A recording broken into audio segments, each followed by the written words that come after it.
Have you ever noticed a child who seems older than their years, not in wisdom, but in their quiet distance, in the way they watch the world as if from behind a glass wall? The kind of child who smiles when prompted but rarely seeks warmth, who hugs when necessary but seems to let go just as quickly. You might wonder, why do they retreat so early? What makes them disconnect from the very people who love them? Imagine a little girl, maybe 6 years old, clutching her school bag tightly as her mother waves goodbye. She nods politely, smiles faintly, but inside there's a shadow of caution. She doesn't cry, doesn't protest, but she also doesn't look back. The world, to her, is something to be observed carefully before approached. This child who detaches too soon is navigating a landscape of feelings and experiences most adults rarely articulate. At the heart of this behavior lies a delicate interplay of psychology and survival instinct. Psychologists often refer to attachment theory, a concept pioneered by John Bowlby, which explores how early relationships with caregivers shape our emotional patterns. A child learns, often unconsciously, whether the world is a safe place, whether people are predictable, whether love is consistent or fleeting. When a child experiences unpredictability, perhaps a parent who is emotionally distant, inconsistent, or overwhelmed, they may develop a protective mechanism, detachment. Detachment is not indifference. It's a quiet self-preservation. It's a way for the child to say, I will rely on myself, because depending on others is too risky. And yet, beneath this early armor, there is a profound longing.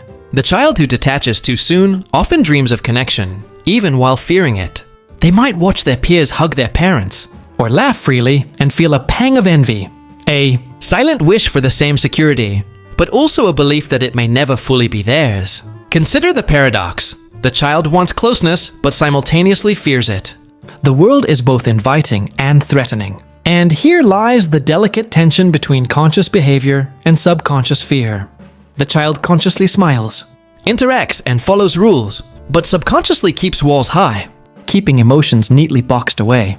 This duality can continue into adolescence and even adulthood, coloring friendships, romantic relationships, and the way they perceive trust. Sometimes we mistake this early detachment for independence or maturity. She's so self-sufficient, people might say, but independence that emerges from fear is different from authentic self-reliance. One is learned as a shield, the other is cultivated through freedom and encouragement. And this distinction matters because it shapes the child's inner dialogue. If I show my need, will I be abandoned? If I let someone in, will it hurt? These questions, unspoken yet persistent, echo through their development, influencing choices, behaviors, and self-worth. But there's hope in understanding.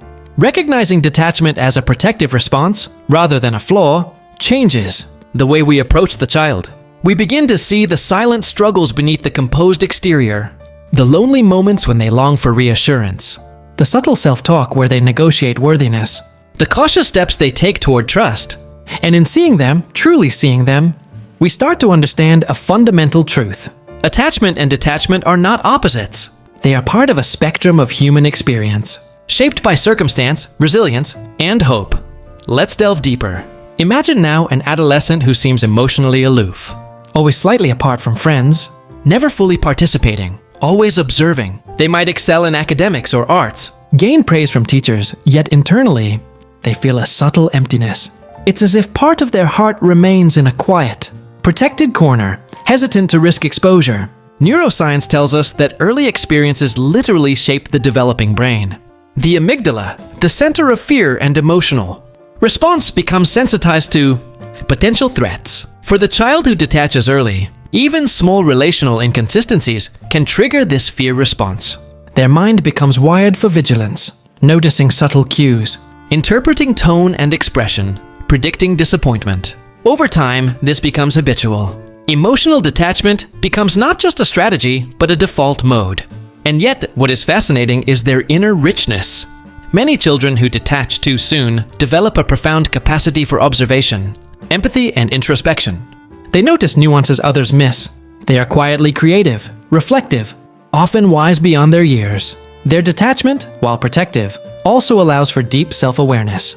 But there's a cost, the challenge of bridging their inner world with the external one, of trusting that vulnerability will not be met with harm. So, what does this teach us about human psychology? Life is rarely about extremes. It is about balance between connection and autonomy, safety and exploration, fear and curiosity. Children who detach too soon teach us about resilience, about the ways the psyche protects itself, and about the silent longing for intimacy that exists even behind walls of caution. We can ask ourselves, how do we nurture these children without forcing them to drop their armor too quickly? How do we teach them that vulnerability is not weakness, that love is not conditional, and that trust can grow slowly without fear of destruction? The answer often lies in consistent, empathetic presence, small, repeated gestures of care that show, without pressure, that the world can be safe. Finally, consider the broader reflection. In all of us, there is a part that fears being hurt, a part that wants to detach, and a part that yearns for connection. Perhaps by understanding the child who detaches too soon, we also understand ourselves a little better. The delicate dance between protection and openness, between survival and fulfillment, between hiding and belonging.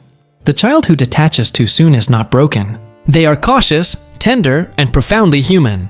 And if we can meet them with patience, empathy, and gentle consistency, we do not merely help them survive, we help them discover that connection is possible, that closeness can be safe, and that their heart can be both protected and free. So, next time you see a quiet child, a distant gaze, or someone who holds back, pause and reflect. Behind that quiet detachment lies a story of courage, resilience, and a yearning to belong. And in understanding that, perhaps, we find a mirror of our own journey toward trust, vulnerability, and human connection.